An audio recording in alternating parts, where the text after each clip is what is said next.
Ce que l'État islamique a inventé, on va dire, c'est la démocratisation du djihad. Démocratisation évidemment entre guillemets. C'est-à-dire rendre le djihad et le martyr accessibles à tous. Et ça, c'est vraiment un changement dans les modes de recrutement par rapport à Al-Qaïda, par exemple. Al-Qaïda qui avait un mode de recrutement beaucoup plus élitiste, beaucoup plus complexe. L'idée pour l'État islamique, c'est vraiment de recruter tout le monde, de s'adresser aussi au plus vaste public. Et donc, sa communication, ses vidéos s'adressent à un public très hétérogène. Cet élargissement du recrutement, il a une incidence sur les manières de communiquer et donc on remarque que dans la production vidéo, il va y avoir une sorte de banalisation du djihad pour le rendre finalement désirable et accessible au plus grand nombre de personnes. Et cette banalisation, elle va passer par plusieurs stratégies, on va dire. Tout d'abord, c'est de dire que venir combattre en Syrie ou en Irak, c'est quelque chose d'assez fun. On va voir surtout en 2014-2015, on va voir par exemple des jeunes en train de se baigner dans l'Euphrate, en train de s'amuser, en train de partager des moments un petit peu, un peu ludiques comme ça. On va avoir aussi toute une production institutionnelle qui va montrer combien l'État islamique assure une qualité de vie tout à fait au même niveau que celle des pays occidentaux. Par exemple, on va avoir des vidéos qui vont montrer des hôpitaux qui fonctionnent très bien, ou alors des usines qui fonctionnent à plein régime, ou alors encore des vidéos qui vont aller faire, qui vont montrer les souks, les supermarchés, très bien achalandés.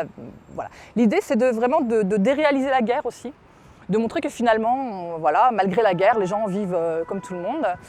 L'autre chose par rapport à cette idée de la banalisation du djihad, c'est déréaliser les combats et en faire quelque chose finalement de ludique. On voit ça dans les vidéos, par exemple, des vidéos qui vont vraiment importer des codes du jeu vidéo. Les vidéos de sniper où on va avoir toute l'imagerie qu'on peut avoir dans d'autres jeux, d'autres jeux vidéo. Et donc l'idée, c'est vraiment de déréaliser la violence, de l'euphémiser pour normaliser, banaliser le djihad et le martyr. Et donner justement du coup des modèles de héros accessibles. Al-Qaïda représentait les martyrs de manière anonyme, massifiée, ils n'étaient jamais individualisés. Là, l'État islamique va individualiser les figures de combattants et a fortiori les figures de martyrs.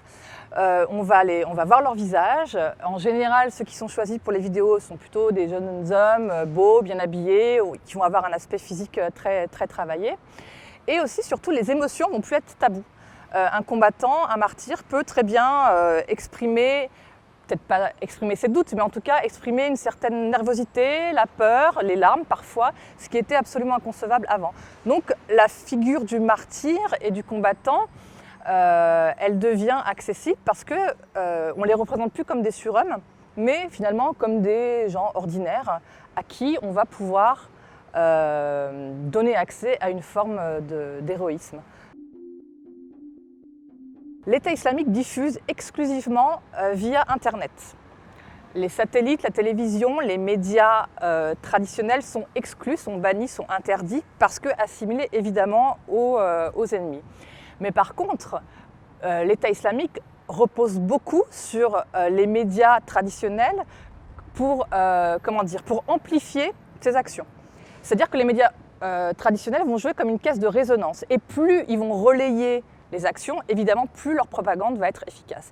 Donc il y a une espèce de jeu pervers en fait avec les médias occidentaux. Moi, ce que je remarque, c'est qu'il y a quand même une surenchère. Pas une semaine ne se passe sans qu'à la télévision, il y a un reportage ou qu'un ouvrage sorte sur le sujet. Je ne sais pas comment appeler ça, il y a un phénomène de fascination qui est un relais formidable quand même de la propagande djihadiste et à mon avis qu'il faut quand même interroger. Et les images de l'État islamique invisibilisent d'autres images qui nous viennent aussi de Syrie, qui nous sont aussi adressées, alors qui ne nous menacent pas directement évidemment, mais cette simplification des événements va nourrir aussi la propagande de l'État islamique. Donc c'est très complexe et c'est ce jeu médiatique très ambigu qu'il s'agit aussi de penser et de réfléchir.